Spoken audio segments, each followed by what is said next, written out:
So it sounds like there may be some sleep issues. Mild sleep apnea. Okay. And try to see that. That thing sucks. Isn't that great? It worse. Yeah. Terrible. I'm always shocked that anybody can tolerate, including my brother. He's Yeah. severe and he has but so it works. People can wear it. I slept better. I just kept waking up, Mm-hmm. and didn't really solve anything for me. So, hoping to. Well, the good news is that the oral appliances, the research shows that they are just as good, and when you factor in compliance, it's even better, even for severe cases, but you're mild, Okay. right? Yeah, mild. So you had the sleep study ready? Yep. Oh, you still got your shop, okay. He's great. He's my doctor. Good. Oh, really? Yeah. I have mild sleep apnea myself, so I can identify. Okay.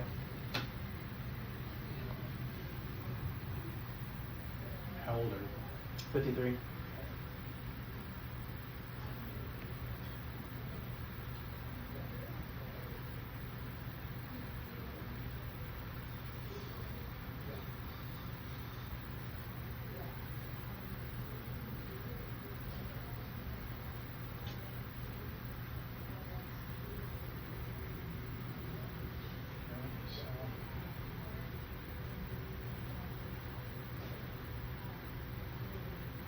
Yeah, and you are the type that is a good candidate for this. Okay.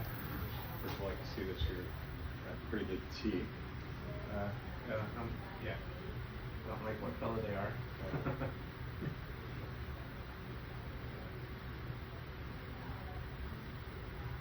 Not many people in here do.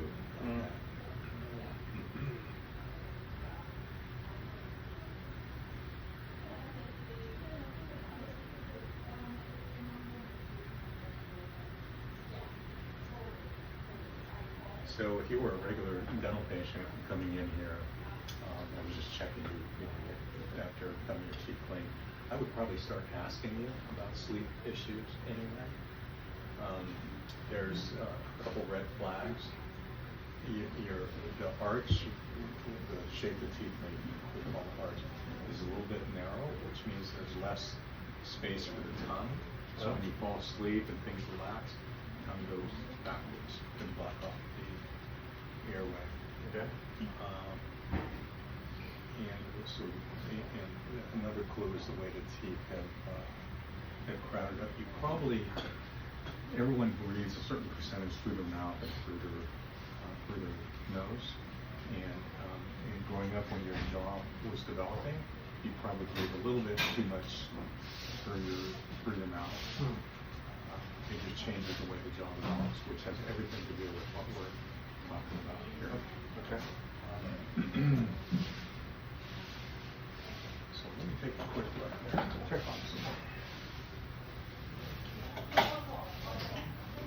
Are you aware of yourself snoring? My wife says I only snore when I drink alcohol. Yeah, that makes me or if I'm laying like this on my back. I stay on the side. So yeah, there's a positional therapy aspect to this, and I'll show you here in a minute why. It's more on your back. Yeah, I've got some bad discs, and I had my right hip replaced in November 23. So yeah, I sleep on my sides. Okay. Well, we want you to sleep on your side. Oh, good. That's good. Okay.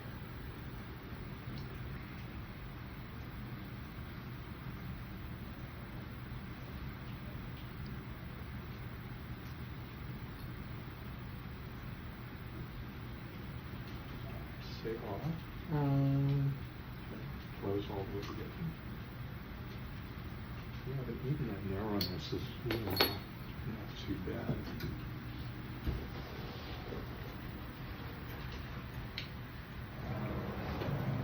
So, has anyone explained to you how these appliances work? I think I saw that it just kind of pulls your lower jaw forward to make more room. Yeah, that's part of it. That's an important part of it. But have you ever taken a CPR class? CPR? CPR? I think a long time ago. Okay. Well, anyway, if you recall, if you come across someone unconscious, you turn them on their back, tilt their head back, and pull their jaw forward.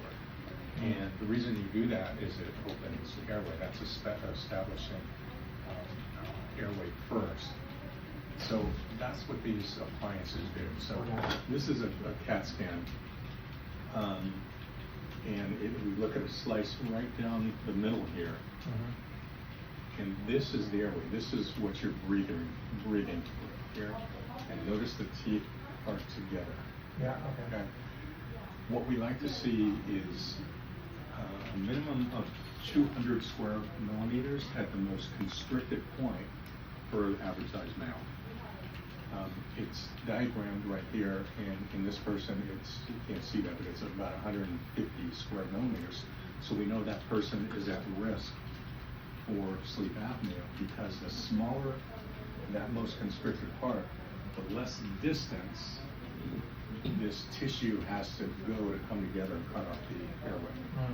And of course, that happens 5 times or more. That's considered sleep apnea that needs to be treated. So the anterior part of that tube, that airway, is formed by the tongue, the floor of the mouth.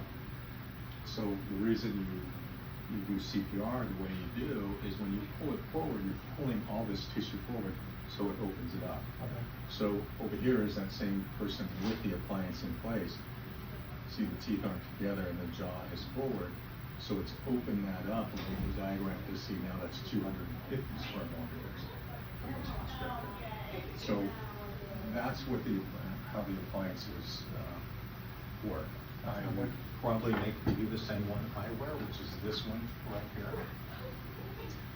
There's an upper component and a lower component goes on the teeth, and these vertical bars will position your jaw forward as much as need be, and it doesn't let your jaw fall back. Okay. So it keeps the airway open while you sleep. There's a titration phase. Once we don't know exactly how far forward your teeth have to be. So there's some app on the phone that we can use to estimate that. And once this is delivered, we see every 2 to 3 weeks, and we talk about how you feel and the results of this app, which really monitor snoring or even just turbulence there. Oh, wow. Simple to use. And once we are to a point here where we're happy, you're happy, then we send you back for a follow-up sleep study. Oh, okay. Okay. All right. So All right. that's pretty much it.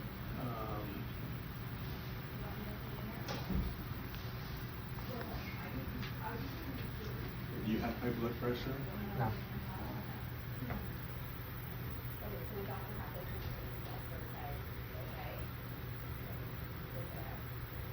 Right now, how are you feeling during the day? Are you tired in the afternoon?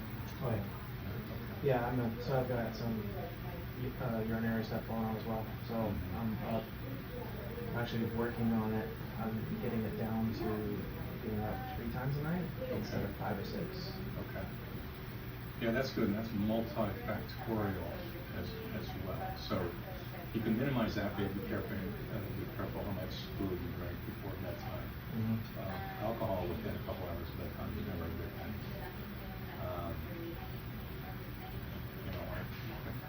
It always seems like a little bit of whiskey before you bed, you go to bed, you sleep very well. It makes you unconscious. It doesn't make you sleep better. Right. Okay, so Yeah. there's a difference. But the other thing that happens if you don't sleep good, so there's phases of sleep. There's 4 phases of sleep.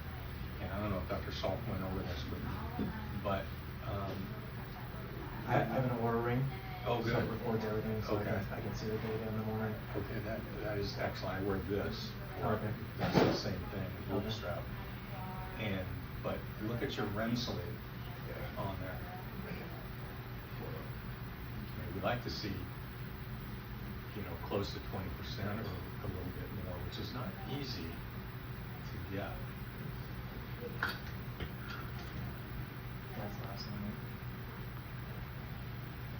So is that 17%? 19%. Yeah. That's 17 for deep, yeah. Yeah, okay. That's a lot of deep sleep for me Yeah, normally. that's very good. That's, we call this sleep architecture, it's diagrammed up. Yeah. So that's pretty good. Yours is Okay. very treatable. That number there to 96% blood oxygen. Yeah. That's excellent too. That's what So I'm glad you're tracking this. This Okay. will be good. But the reason I bring up the REM sleep is in REM sleep there is it suppresses a hormone that tells your body you have to urinate. So the better sleep you get, you'll see that number decrease also. Okay. Times you get up. So anyway. Yeah. I'm Okay. getting some good sleep now. So here's what we'll do. We've got this scan. I'm going to take a preliminary bite. It's just going to position your jaw here. And we'll have, this is just to save you a trip later. So we'll have everything you need. Once everything gets approved insurance-wise and we get the go-ahead from you, we just push a button and it goes to the lab and it takes about 3 weeks to make the 3 weeks. Okay. 3 weeks. Huh? 3 weeks. 3 weeks. Yeah. And so you'll come back at that point. We'll fit the appliance, and then we will see you every 2 to 3 weeks after that to see how it's doing. Today, I'm going to make sure they show you that app on your phone. It's called Snore Lab. Okay. Because I want a baseline. Okay. No, that's a pretty good baseline what you're using. Okay. All right. So you just turn the app on at night or something, and it'll It's detect you snoring or something? Yeah, it goes on your nightstand next to you. That's it. Wake up in the morning and my phone goes by, but it actually gives you a score, a snore score. And so we almost don't care what the score is. We want to see the relative score. But I've seen people with a snore score of 100, which is ridiculous. No one can sleep in the same room. Yeah. If they're using it. And someone in the teens, but like I started low 20s and now I'm down to one or two whatever. So that's good. So, but it's a relative thing. So Okay. I need to make sure you're showing that. Okay.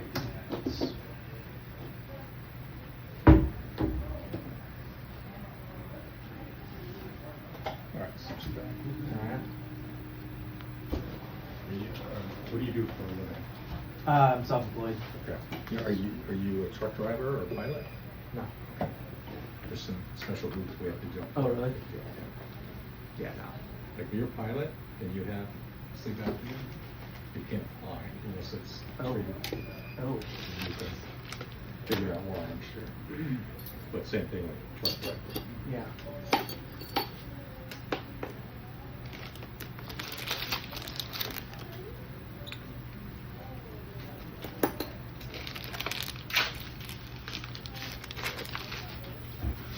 You want to start off with the two?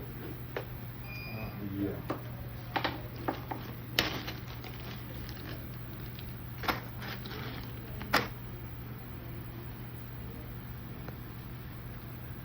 You probably get a significant change with just basic teeth whitening. Have you Oh, ever okay. done that? My teeth are so sensitive because okay. when I was a teenager, I brushed them with like baking soda, and it just they wore some enamel down or something. So I've always been leery about whitening because they're already sensitive.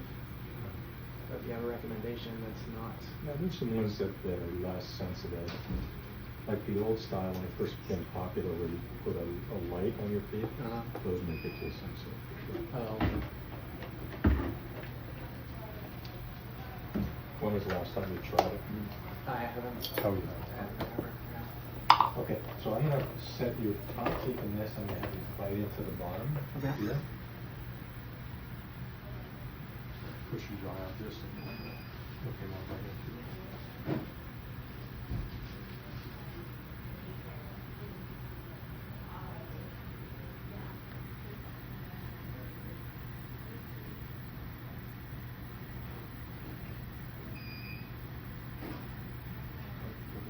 first time, if they stay biting now, I'm gonna put this material between your teeth, just take some. Mhm. And then just